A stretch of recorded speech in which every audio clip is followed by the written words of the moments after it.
سيئات أعمالنا من يهد الله فلا مضل له ومن يضلل فلا هادي له ونشهد أن لا إله إلا الله وحده لا شريك له ونشهد أن سيدنا ومولانا محمدا عبده ورسوله بالهدى ودين الحق والسلام صلى الله تبارك وتعالى عليه وعلى آله وصحبه أجمعين وبارك وسلم أبدا.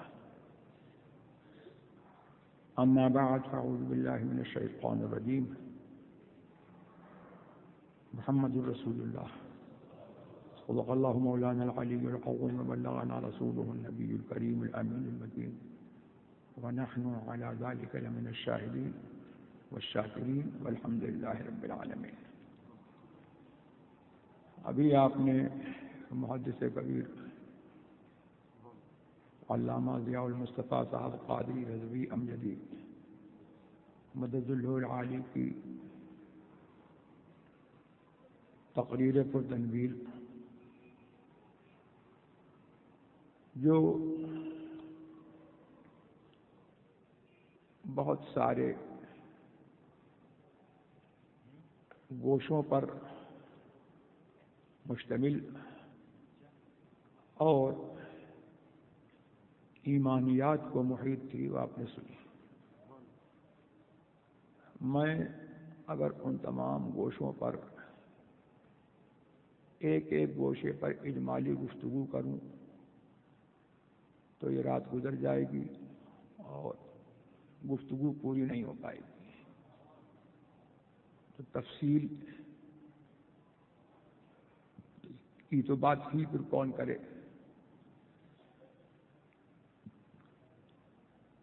جو کچھ بھی انہوں نے آپ کو بتایا وہ یہ سمجھ لیجئے کہ آپ کے لیے ایک دولت بے بہا ہے. اس میں سے جتنا کچھ آپ کو یاد رہا سن کر کے آپ نے سمجھا اور یاد رہا وہ آپ کی زندگی کے لیے اور آپ کی کامیابی کے لیے کافی ہے. اور یہ ایسا نہیں ہے کہ کچھ، بلکہ یہ سب کا سب جو ہے وہ واجب العمل بھی ہے اور واجب الاعتقاد بھی ہے. جو کچھ انہوں نے بتایا اس پر مومن کا عقیدہ بھی ہے اور مومن کے لیے اس پر عمل کرنا بھی ضروری ہے. میں نے ایک آیت کریمہ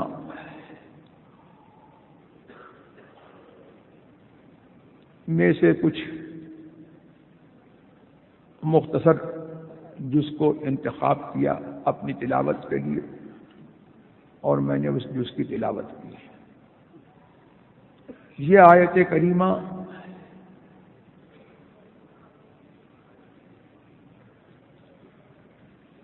میں صدر کلام الہی بھی ہے. اللہ تبارک و تعالی کا کلام اس آیت کریمہ میں وہیں سے اس آیت کی ابتدا ہوتی ہے اور یہ ہمارے کلمے کا جز بھی ہے. محمد الرسول اللہ، لا الہ الا اللہ محمد الرسول اللہ. اللہ کے سوا کوئی معبود نہیں، محمد الرسول اللہ، محمد اللہ کے رسول ہیں صلی اللہ تعالی علیہ وسلم. تو اس کلمے سے ہم کو صاف پتہ لگا کہ محمد الرسول اللہ محمد صلی اللہ تعالی علیہ وسلم انسان تو ہیں، لیکن جیسے اعلیٰ حضرت نے فرمایا کہ اللہ کی سرتا بقدم شان ہیں، یہ انسان نہیں، انسان وہ انسان ہیں یہ. اور ہم جیسے انسان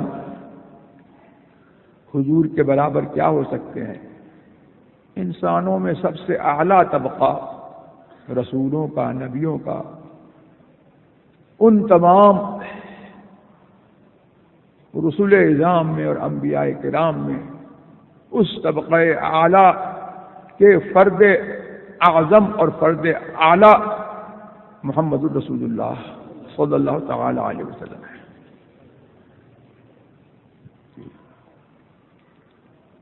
اعلیٰ حضرت کسی کی ترجمانی کر کے کرتے ہوئے فرماتے ہیں کہ خلق سے اولیاء، اولیاء سے رسول، اور رسولوں سے اعلیٰ ہمارا نبی۔ خلق سے اولیاء، اولیاء سے رسول، اور رسولوں سے اعلیٰ ہمارا نبی۔ اور یہاں میں بہت سادہ گفتگو آپ سے کروں۔ قرآن میں ارشاد ہوا محمد الرسول اللہ، محمد اللہ کے رسول ہیں۔ کلمے میں ارشاد ہوا محمد الرسول اللہ، محمد اللہ کے رسول ہیں۔ تو اللہ تبارک و تعالی نے اپنی ذات کی طرف رسول کی اضافت فرمائی ہے، یعنی رسول کو اللہ تبارک و تعالی سے نسبت ہے، اور یہ نسبت تعظیم و تشریف کے لیے ہے۔ اسی نسبت، یہی نسبت یہ سمجھنے کے لیے کافی ہے کہ اللہ کی بارگاہ میں محمد الرسول اللہ صلی اللہ تبارک و تعالی علیہ وسلم کا مرتبہ بہت عظیم ہے، اور وہ ایسے مقام عظمت پر فائز ہے کہ جس مقام پر کوئی مخلوق میں وہ مقام کسی کو نہیں ملا، نہ رسولوں کو، نہ نبیوں کو، نہ انسانوں کو، نہ فرشتوں کو، نہ اولین کو، نہ آخرین کو وہ مقام عظمت نہیں ملا جو مقام عظمت محمد الرسول اللہ صلی اللہ تبارک و تعالی علیہ وسلم کو ملا۔ اور یہاں سے ہم کو یہ بھی پتہ لگا کہ اللہ تبارک و تعالی سے جس کو نسبت ہوتی ہے وہ شے عظیم ہوتی ہے، اور اس عظمت میں اصالتاً یہ عظمت محمد الرسول اللہ صلی اللہ تبارک و تعالی علیہ وسلم کو ثابت ہے۔ اللہ سے نسبت محمد الرسول اللہ کو ہے تو اصالتاً عظمت محمد الرسول اللہ کے لیے ہے، اور ان کے وسیلے سے رسول سے جس کو نسبت ہے اس کو اللہ سے نسبت ہے، اور اس وسیلے سے جو ہے اوروں کو بھی عظمت حاصل ہوتی ہے۔ اللہ تبارک و تعالی سے جس کو نسبت ہوتی ہے وہ عظیم ہو جاتا ہے۔ اسی لیے میرے سرکار ابد قرار جناب احمد مجتبی محمد صلی اللہ تبارک و تعالی علیہ وسلم نے فرمایا کہ ان من اجلال اللہ اکرام ذی الشیبۃ المسلم، اللہ کی تعظیم سے یہ ہے کہ مسلمان بوڑھے کی تعظیم کرے، وحامل القرآن والسلطان المقسط، اور مسلمان عادل بادشاہ کی تعظیم، وحامل القرآن غیر الغالی فیہ ولا المتجافی عنہ، اور قرآن کے عالم کی، جو حامل قرآن ہے یعنی جو عالم ہے، جو مسلک حق سے متجاوز نہیں ہے اور نہ اس کے اندر غالی ہے نہ مسلک حق سے دور ہے، سنی عالم کی تعظیم یہ بھی اللہ کی تعظیم ہے۔ تو اس سے یہ پتہ لگا کہ رسول سے جس کو نسبت ہے اس کو اللہ سے نسبت ہے۔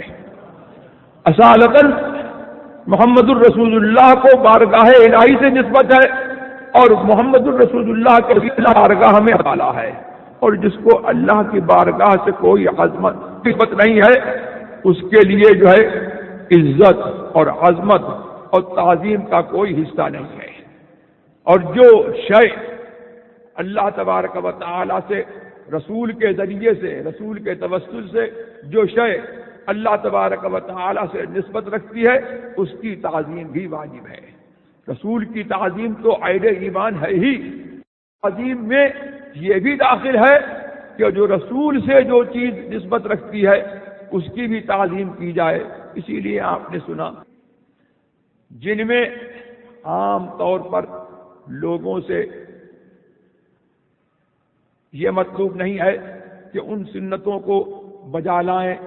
اتفاقیہ طور پر حضور سرور عالم صلی اللہ تبارک و تعالی علیہ وسلم سے ایک کام صادر ہوا، اس میں امت سے یہ مطلوب نہیں تھا کہ وہ کام جو ہے امت بھی کرے، لیکن حضرت عبداللہ ابن عمر رضی اللہ تبارک و تعالی عنہما نے محبت کا حق ادا کرتے ہوئے یہ ہم کو بتا دیا کہ رسول سے جو چیز نسبت رکھتی ہے اور رسول کا جو کام ہے وہ بھی عظمت والا ہے، اور وہ بھی جو ہے یادگار کے قابل ہے، اور وہ بھی یاد رکھنے کے قابل ہے، اور اس میں بھی جو ہے بندے کو اگرچہ رسول کی طرف سے مطالبہ نہیں ہے، لیکن ہمارے ایمان کا تقاضا ہے کہ ہم ہو سکے تو اس میں بھی حضور کی اقتدا کریں۔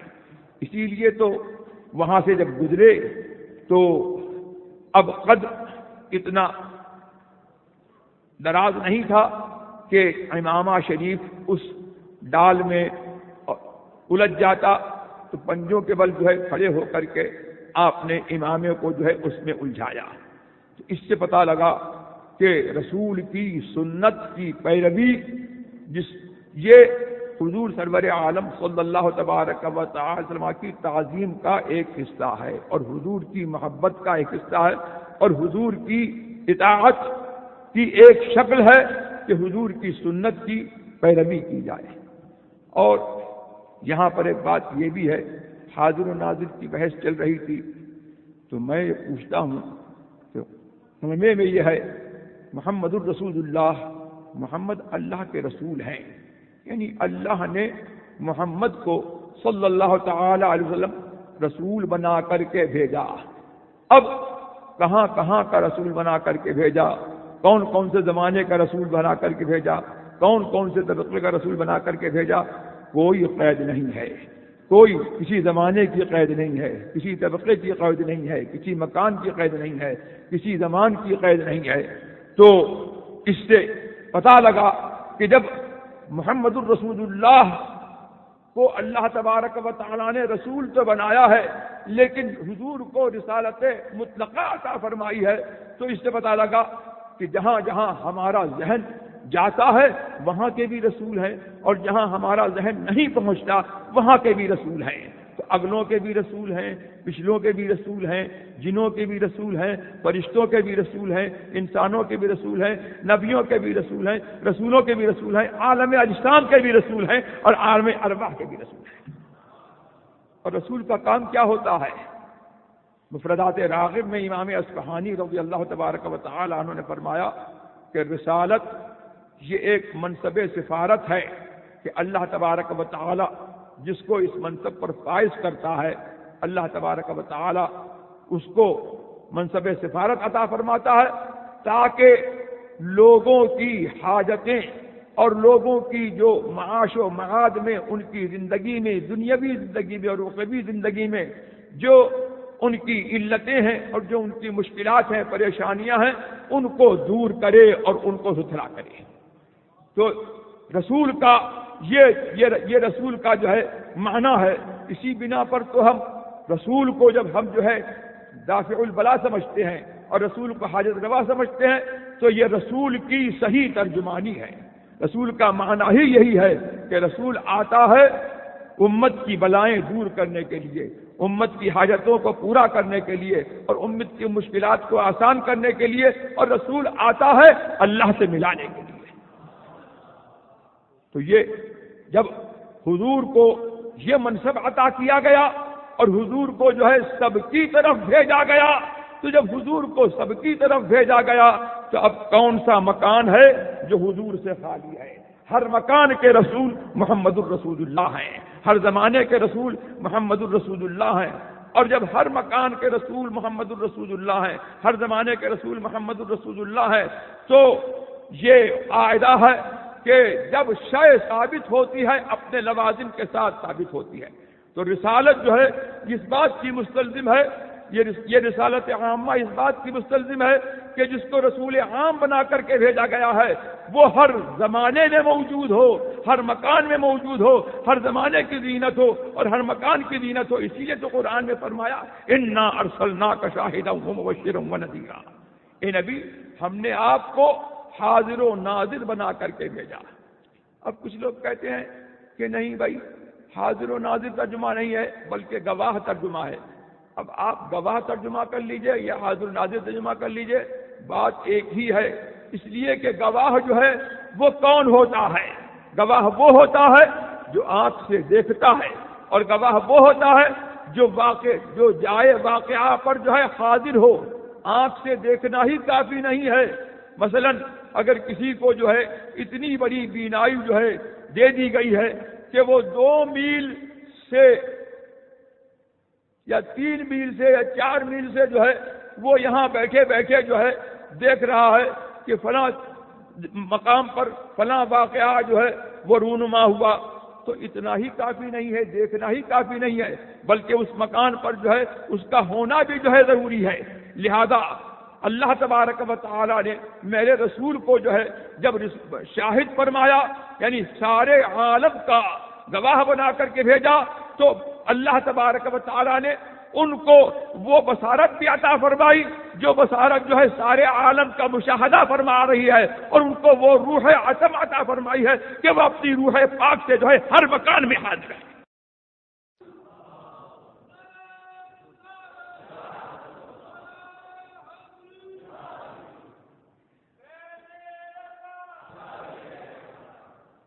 تو جو یہ کہتا ہے کہ صاحب حاضر و ناظر نہیں ہیں، تو یہ سمجھ لیجئے کہ محض وہ لفظ کو مانتا ہے، معنی کو نہیں مانتا. اور قرآن کریم محض لفظ کا نام نہیں ہے، قرآن کریم لفظ اور معنی دونوں کا نام ہے. تو جس کا ایمان جو ہے لفظ و معنی پر ہے وہی قرآن پر جو ہے ایمان رکھتا ہے. اور وہ کون ہیں؟ ہم اہل سنت والجماعت ہیں کہ شاہد کے لفظ پر بھی ہمارا ایمان ہے اور شاہد کے معنی پر بھی ہمارا ایمان ہے. اور ہم یہ سمجھتے ہیں کہ حضور کو اللہ نے شاہد فرمایا تو ہر زمانے کا اور ہر مکان میں جو ہے حاضر و ناظر ان کو فرمایا ہے. اسی لیے تو قرآن کریم میں یہ ارشاد ہوا کہ النبی اولیٰ بالمؤمنین من انفسہم، یہ نبی مسلمانوں کی جانوں سے زیادہ قریب ہے. اور حاضر ناظر کس کو کہتے ہیں میاں؟ قرآن فرما رہا ہے کہ یہ نبی مسلمانوں کی جانوں سے زیادہ قریب ہے. جب قرآن جو ہے یہ فرما رہا ہے تو اس سے کیا پتہ لگا کہ قرآن وہی جو ہے فرما رہا ہے جس کی ترجمانی اعلی حضرت نے کی کہ اللہ کی سرتا بقدم شان ہے. یہ اللہ تبارک و تعالی اپنے لیے فرماتا ہے وَنَحْنُ أَقْرَبُ إِلَيْهِ مِنْ حَبْلِ الْوَرِيدِ، ہم بندے سے اس کی شہرک سے بھی زیادہ قریب ہیں. اور یہاں پر اللہ نے اپنی اس صفت قرب کا مظہر محمد الرسول اللہ کو بنایا اور فرمایا النبی اولیٰ بالمؤمنین من انفسہم، یہ نبی جو ہے مسلمانوں سے ان کی جانوں سے زیادہ قریب ہے. تو یہ جو ہے کیا ہوا کہ اللہ کی سرتا بقدم شان ہے. یہ انسان نہیں، انسان وہ انسان ہیں یہ. اور پھر قرآن تو ایمان بتاتا ہے انہیں، ایمان یہ کہتا ہے میری جان ہے یہ. تو کلمے کا مفہوم اور کلمے کو سمجھنے کلمے کو صحیح طور پر اس کی فہم جو ہے یہ اللہ تبارک و تعالیٰ نے کس کو عطا کی ہے؟ ہم اہل سنت والجماعت کو عطا کی ہے کہ ہمارے جتنے معتقدات ہیں ان پر جو ہے اگر میں سیر حاصل گفتگو کروں تو سارے معتقدات کو جو ہے میں کلمے کے ذریعے سے ثابت کر سکتا. تو یہ سارے معتقدات جو ہے اس کلمے کے جو ہے دائرے میں آتے ہیں. تو ان تمام معتقدات پر جو ہے جب تک کہ ایمان نہیں ہوگا وہ جو ہے کلمہ گوئی کا حق ادا نہیں ہوگا. اور کلمہ گوئی محض زبان سے کافی نہیں ہے بلکہ یہ ہے کہ لا الہ الا اللہ محمد الرسول اللہ زبان سے پڑھے اور محمد الرسول اللہ کے جو تقاضے ہیں اور محمد الرسول اللہ سے جو معتقدات ثابت ہیں اہل سنت والجماعت کے ان تمام معتقدات کو مانے، وہی حقیقتاً کلمہ گو ہے. اسی لیے میرے آج فرماتے ہیں کہ ضیاب فی ثیاب لب پہ کلمہ دل میں گستاخی، سلام اسلام ملحد کو کہ تسلیم زبانی ہے. اللہ تبارک و تعالی ہمیں اور آپ کو مسلک اہل سنت پر، جس کو تعارف کے لیے مسلک اعلی حضرت کہا جاتا ہے، اس پر ہم کو قائم رکھے اور ہم کو حضور نبی کریم صلی اللہ تبارک و تعالی کی سچی محبت جو عین ایمان ہے، جان ایمان ہے، اللہ تبارک و تعالی ہم کو وہی محبت کامل سے کامل، مکمل سے مکمل ہم کو نصیب فرمائے اور اسی پر ہم کو زندہ رکھے، اسی پر ہمارا خاتمہ فرمائے۔ صبا وہ چلے کہ باغ پھلے وہ پھول کھلے کہ جنہوں بھلے، لوا کے تلے سنا میں کھلے ہماری زباں، رضا کی دباں تمہارے لیے۔ صبا وہ چلے کہ باغ پھلے وہ پھول کھلے کہ جنہوں بھلے، لوا کے تلے سنا میں کھلے ہماری زباں تمہارے لیے۔ وآخر دعوانا الحمدللہ رب العالمین۔ اپنی اپنی جگہوں پر تشریف فرما ہوں۔ جو احباب حضرت سے داخل سلسلہ ہونا چاہتے ہوں، بیعت ہونا چاہتے ہوں، یہ چادر چلی آ رہی ہے، اس میں اپنی چادر بھی ملا کر شامل کر لیں، اور جس کے پاس چادر نہ پہنچے وہ اپنے سامنے والے بھائی کے پشت پر اپنا دایاں ہاتھ رکھ لیں، اور جو کلمات حضرت ادا فرمائیں وہ کلمات ادا کرتے رہیں۔ پڑھیں لا الہ الا اللہ محمد الرسول اللہ صلی اللہ تعالی علیہ وآلہ واصحابہ وبارک وسلم۔ یا اللہ یا رحمان، یا اللہ یا رحمان، یا رحیم، یا رحیم، دل مارا کن کن مستقیم بحق ایاک نعبد بحق وایاک نستعین۔ نستعین۔ اہل سنت کے سچے مذہب پر قائم رہوں گا۔ بھائی گرمی ہو رہی، دور کٹ۔ بد مذہب سے بچتا رہوں گا۔ نماز روزے ہر فرض ہر واجب کو، سنتوں کو ان کے وقتوں پر ادا کرتا رہوں گا۔ ہر گناہ سے خاص کر جھوٹ، بدی، غیبت، بد مذہب کی صحبت، گانے بجانے تماشوں سے بچتا رہوں گا۔ الہی میں توبہ کرتا ہوں اپنے گناہوں سے، میری توبہ قبول فرما، نیکیوں کی توفیق دے، گناہوں سے بچا، شریعت پر قائم رکھ، میں نے اپنا ہاتھ غوث پاک کے دست پاک میں دیا۔ الہی مجھے غوث پاک کے مریدوں میں قبول فرما، قیامت کے دن ان کے گروہ میں اٹھا۔ برائے کرم ہاتھ لگانے سے اشتراک صلاۃ و سلام ہوگا۔ تمام احباب سے گزارش ہے کہ وہ اپنی اپنی جگہوں پر رہیں اور کسی کو بھی یہاں آگے آنے کی ضرورت نہیں ہے۔ کارکنان سے گزارش ہے کو سلام شمع بز میں ہدایت پہلا کو سلام، جس سہانی گھڑی چمکا چاند اس دل افروز ساعت پہلا کھو سلام، ہم غریبوں کے آقا پہ بے حد درود، ہم فقیروں کی ثروت پہلا کھو سلام، پہلے سجدے پہ روز ازل سے درود یادگار امت پہلا کھو سلام مصطفیٰ۔ کاش محشر میں جب ان کی آمد ہو اور بھیجیں سب ان کی شوکت پہلا کھو سلام، مجھ سے خدمت کے قدسی کہیں ہاں رضا مصطفیٰ جانے رحمت پہلا کھو سلام، شمع بز میں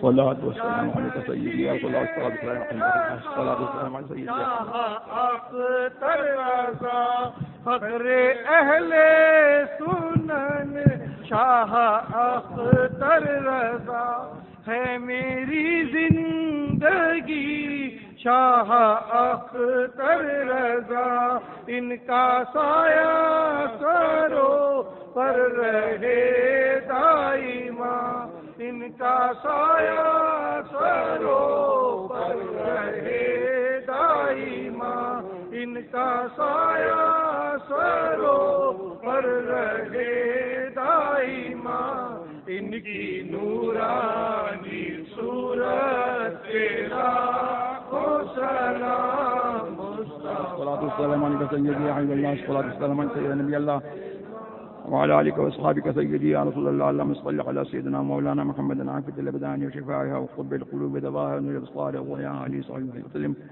اللهم طهر قلوبنا من كل بصر يبعدنا عن مشاهدتك ومحبتك وأمتنا على السنة والجماعة والشوق إلى لقائك يا ذا الجلال والإكرام. اللهم صل على سيدنا مولانا محمد عافية الأبدان وشفائها وقرب القلوب دواها ونور الأبصار وضياءها عليه صلى الله عليه وسلم. صلاة تنجينا بها من جميع الأهوال والآفات وتقضي لنا بها جميع الحاجات وتطهرنا بها من جميع السيئات وترفعنا بها عندك عند الدرجات وتبلغنا بها أقصى الغايات من جميع الخيرات والحياة وعظمات إنك على كل شيء قدير. سبحان ربك رب العزة عما يصفون وسلام على المرسلين الحمد لله رب العالمين.